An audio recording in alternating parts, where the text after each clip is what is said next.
Welcome back. So, I'm sure you're wondering what's with the mask. Well, I'm making a point. We all think the COVID panic is over and behind us, but we still need to wear our masks, especially when we are in contact with other people.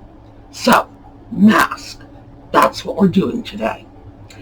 And I will explain further when we come back.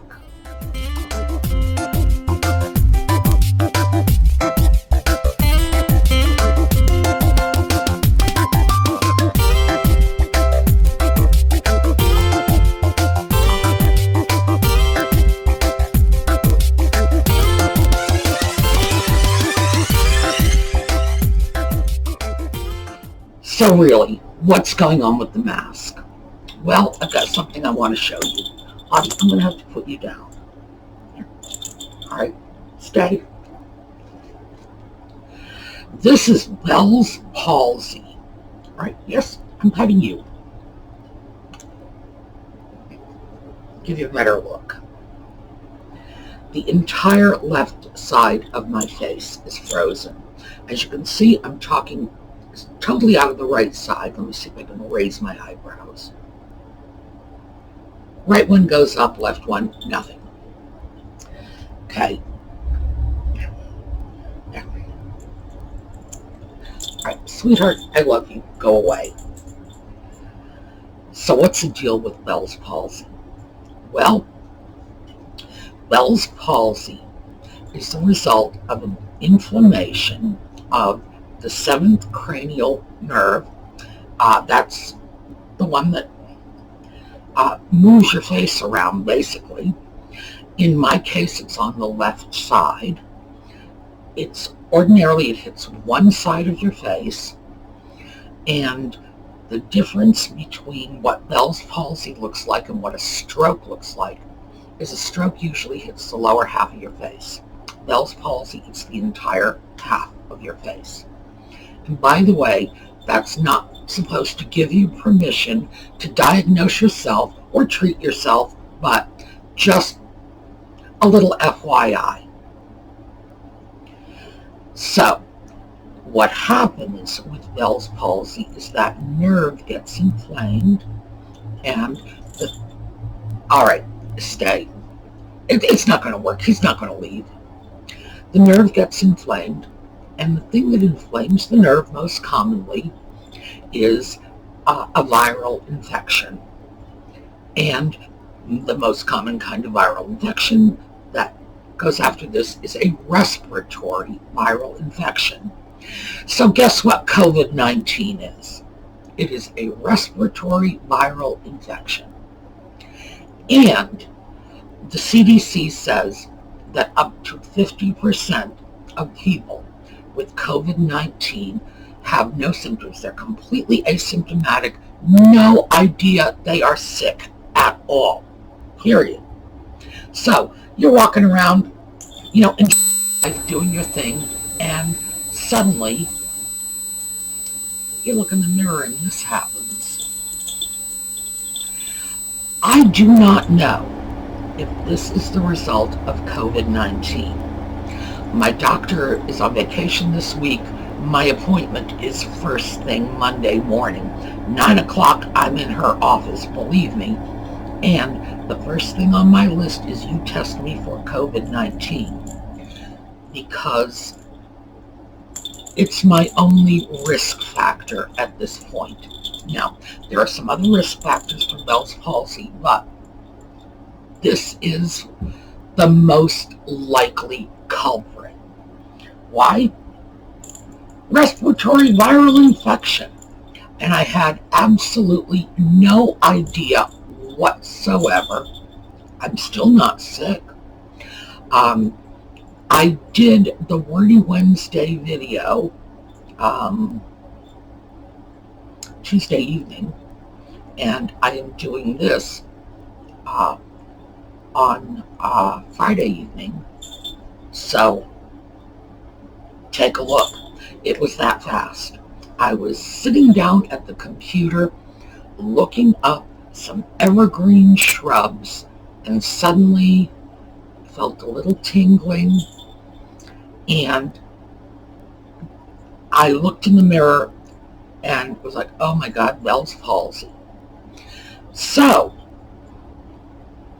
first of all, I should probably tell you the reason that I knew immediately it was Bell's palsy. And people have asked me this a lot, and I haven't disclosed until now. One of my undergraduate majors was hearing and speech science, and consequently, Bell's palsy impacts speech, so I had studied it, and I'd seen pictures of it, so I looked at it, and I knew what it was. Thank goodness, because my first thought was, I need to stay away from people. This could be COVID-19 related. I've got to get tested. I was on the phone to my doctor, like, immediately. My doctor's office was on vacation, of course. So it was her receptionist, got the appointment. We're okay. But I could just imagine the chaos in my mind if I didn't know what this was, and if it didn't occur to me there was a COVID relationship. Now, the COVID relationship comes from the fact that I know that respiratory viral infections are the leading cause of Bell's palsy. I bet if you walked up to 30 people on the street and asked them that question, they wouldn't know. So that's why it's important to get this information out, because there's a connection. And I immediately went online and started looking at the research, because COVID-19 has only been with us for a few months, which means that we don't have like this vast volume of research available. We have just the research over the last few months. Looking it up, oh yeah, there's a connection. They're seeing it. For some reason, it's not being publicized. That's what I am doing right now. I am publicizing this. This is what Bell's palsy looks like. You look in the mirror, you see this. Consider yourself contagious immediately. It's true. It might have nothing to do with COVID-19, but don't take the chance. Don't. Because there is a good possibility that it does, especially because people with COVID-19 have a 50% chance of not even feeling a little bit under the weather.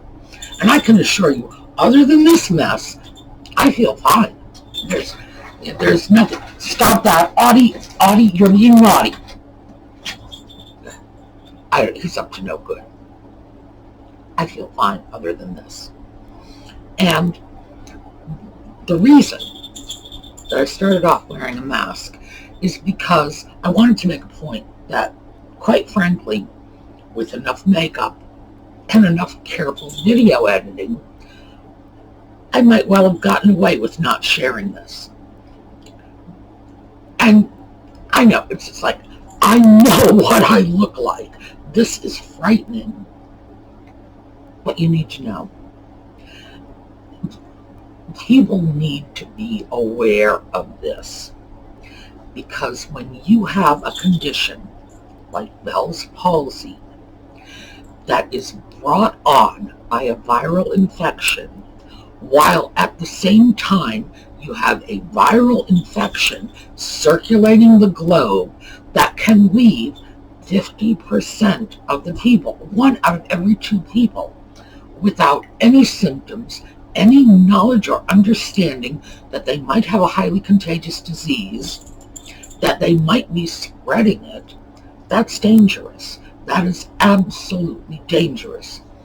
And it terrifies me to think that I've been wandering around, possibly contagious, no idea, chatting with my neighbor across the street. She's 81, and I'm chatting with her. I'm not wearing a mask. She's not wearing a mask, because we figure this is all behind us. The panic is over. What if it isn't? You know, what if this is COVID-19?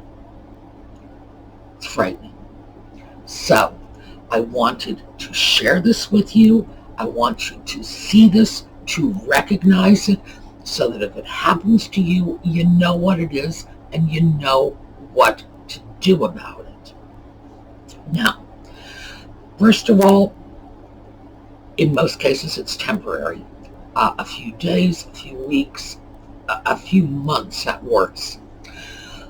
The way they treat this is they use steroids to reduce the swelling of the nerve. Remember, that's why the nerve has failed. It's going through that narrow channel and it's gotten strangled, and that's why it's not working. So you reduce the inflammation, the nerve works again. And then they treat the underlying infection. So, sort of two-pronged attack. Now, in my case, this is really disturbing because, as it happens, I am seeing my doctor every month because I did a video about this a couple of months ago. We're tweaking my type 2 diabetes medications, getting it down, so I'm in there monthly. And I just saw her 2 weeks ago. No problems, no nothing. No reason to believe there were any issues at all. Bell's palsy it comes on like this. Just seriously, I was in front of the computer looking for evergreen shrubs, and then this mirror, oh my, Bell's palsy. That fast. So, be aware. This is one of those things where at this point I am treating myself as if I have COVID-19 because I need to. Is it possible there is some other cause? Absolutely. Of course there is. Do I have any reason other than the obvious to think I have COVID-19? Not at all. Nevertheless, this is kind of obvious.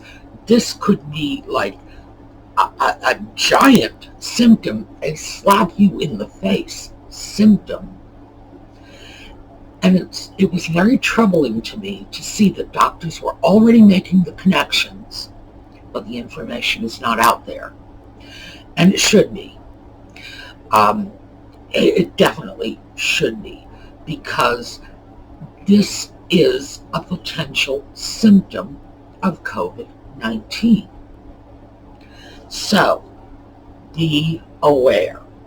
Now, from here on out, I am going to do videos in a mask because I understand this is really hard to look at.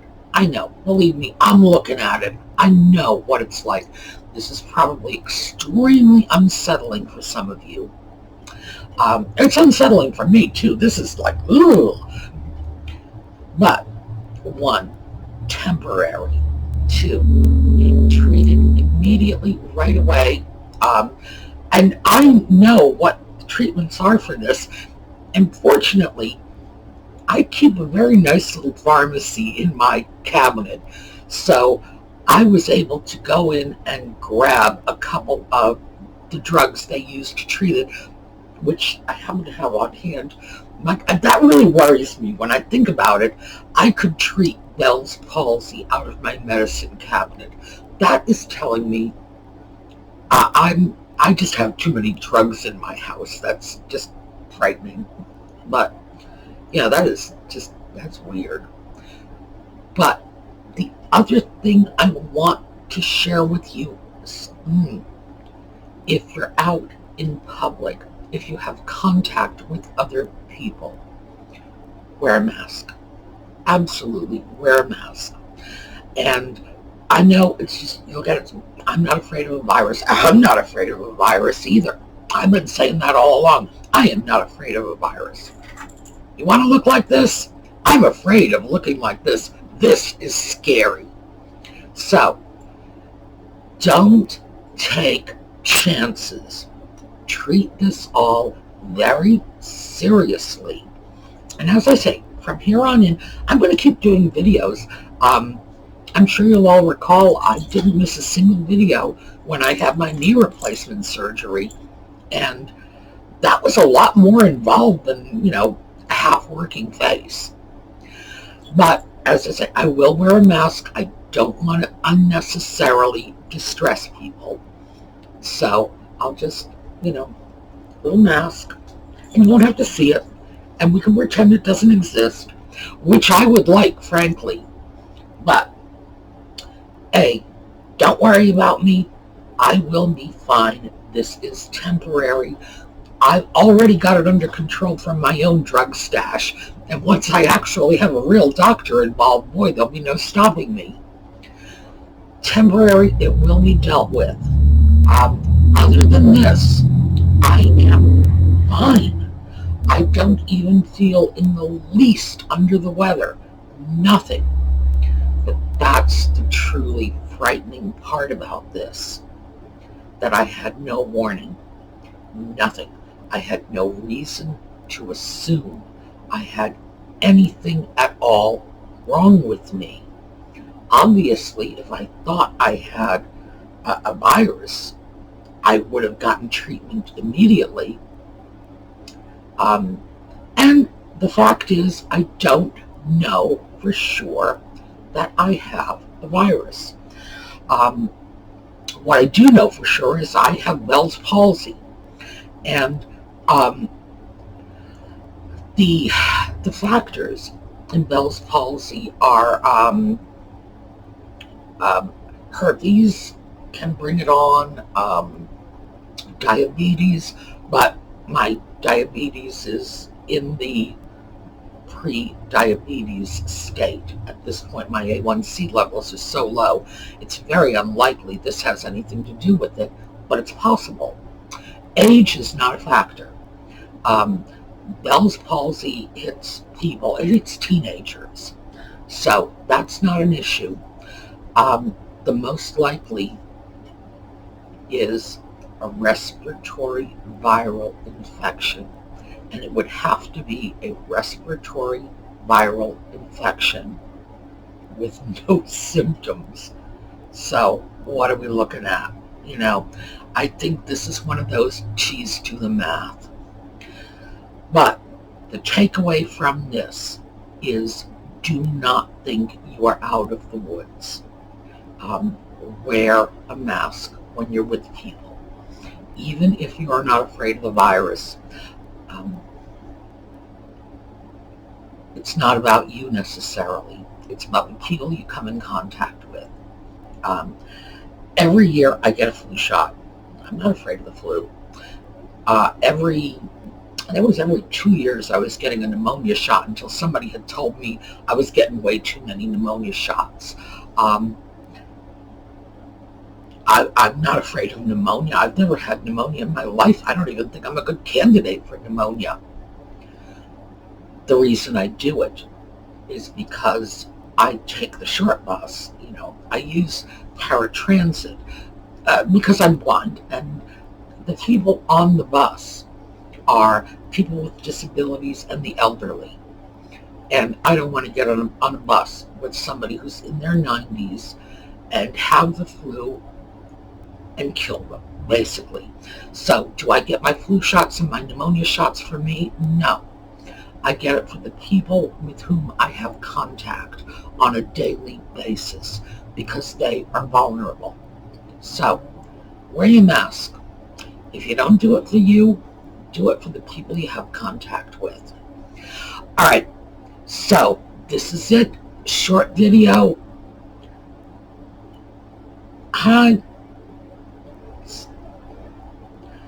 I don't know. I don't want to characterize this as a rant video. Frankly, I'm characterizing this as a public service announcement. Wear your mask or you could end up looking like this, But be aware. There is a link between COVID-19 and Bell's palsy. You end up with Bell's palsy. immediately consider yourself A, infected, B, contagious.